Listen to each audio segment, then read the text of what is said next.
សូមច្រៀងចម្រៀងមួយបទដល់គូស្វាមីភរិយាថ្មីសូមឲ្យលោកអ្នកប្រកបតែសេចក្តីសុខសុភមង្គលរៀងរហូត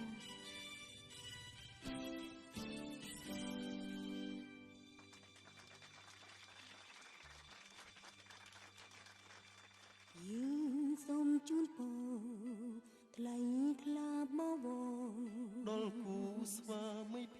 រិយាថ្មីសុភមង្គលសេរីសុស្ដីនៅថ្ងៃរៀបអាពាហ៍ពិពា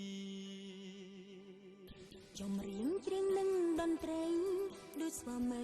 និងភរិយាដូចសូរិយានិងចន្ទ្រីដូចគង្គានិងមច្ឆាថ្ងៃមោហាននាងខត្តរិទ្ធបានចារឹកថ្ងៃមង្គលការដល់គូស្វាមីភរិយាថ្មីដ៏ឧត្តមសូមជួបតែក្តីសុខសាន្តទ្រព្យធនធានមានសក្យោធំបទចម្រៀងសូមស្វាគមន៍សុំនឹងពរទាំង5ប្រការអាយុវណ្ណៈសុខៈពលៈបដិពីអ្នកផងណាសូមទេវតាតាមរក្សាធ្នមថែក្នុងមួយជីវិតយើងនេះល្អពិសេសនោះគឺមានតែថ្ងៃអ្នកមានពន្លឺស្នេហ៍ប្រៀបដូចខែរះពេញបរមីសូមបានត្រជាក់ត្រជុំដូចជាទឹកអង្គបំពង់ខ្ចីមានជោគជ័យលើវិถีជីវិតថ្ងៃនេះយើងបានបំពេញនៅកតបកិច្ចជាកូនកតញ្ញូចំពោះមេត្តាបិតា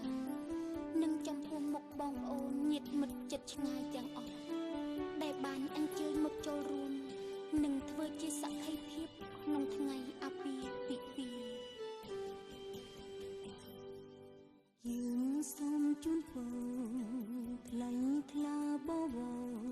ដល់គូស្វាមីភរិយាថ្មីសុភមង្គលសិរីសុស្ដីនៅថ្ងៃរៀបអាពាហ៍ពិពាហ៍ចម្រៀងច្រៀងនឹងតន្ត្រីដូចស្វាមីនិងភរិយាដូចសូរិយានិងចន្ទ្រីដូចគង្គានិងមច្ឆាថ្ងៃមោហានាងខត្តរិទ្ធបានចារឹកថ្ងៃមង្គលការដល់គូស្វាមីភរិយាថ្មីដ៏ឧត្តមសូមជួបតែក្តីសុខសាន្តទ្រព្យធនធានមានសក្យោធំបទចម្រៀងសូមស្វាគមន៍សុំនឹងពរទាំង5ប្រការអាយុវណ្ណៈសុខៈពលៈបដិពីអ្នកផងណាសូមទេវតាតាមរក្សាធ្នមថែក្នុងមួយជីវិតយើងនេះល្អពិសេសនោះគឺមានតែថ្ងៃអ្នកមានពន្លឺស្នេហ៍ប្រៀបដូចខែរះពេញបរមីសូមបានត្រជាក់ត្រជុំដូចជាទឹកអង្គបំពង់ខ្ចីមានជោគជ័យលើវិถีជី